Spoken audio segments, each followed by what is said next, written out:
December 7th, 1941. It was a quiet Sunday morning on the Hawaiian island of Oahu. The sailors stationed at Pearl Harbor were waking up to blue skies and the promise of leisure before another day's work. Palm trees swayed gently in the breeze, sunlight danced on the water, and the harbor buzzed with activity. Most believed this day would be no different from any other. They were wrong. At 7:55 a.m., everything changed. An explosion ripped through the tranquility as Japanese aircraft launched a surprise attack on the U.S. naval base at Pearl Harbor. Fighter planes, bombers, and torpedo planes filled the sky, descending like a swarm of locusts. Waves of planes fell upon the unsuspecting fleet, unleashing devastation from above. Smoke stretched high into the sky, visible for miles. Across Oahu, civilians watched in horror, powerless to stop the destruction. By the time the attack ended, less than 2 hours later, it had left its mark as one of the darkest days in American naval history.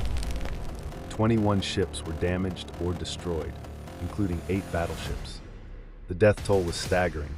Over 2,400 Americans lost their lives, with hundreds more wounded. But the attack wasn't just devastating, it was transformative. The next day, President Franklin D. Roosevelt addressed Congress, calling December 7th a date which will live in infamy.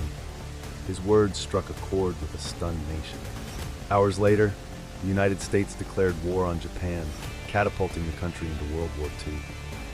Pearl Harbor was a turning point, a wake-up call that shattered the illusion of America's distance from the war raging across Europe and Asia.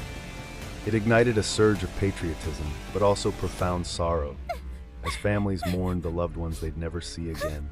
For Japan, the attack was meant as a decisive preemptive strike to cripple America's Pacific Fleet.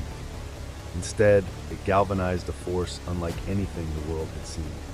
The legacy of Pearl Harbor lives on, inscribed in history as a cautionary tale of vigilance and sacrifice. Today, the Arizona Memorial stands over the sunken battleship, a tribute to those who gave their lives that morning. The attack reminded America and the world that even in the midst of calm, war can come unannounced, bringing with it devastation and change on an unimaginable scale.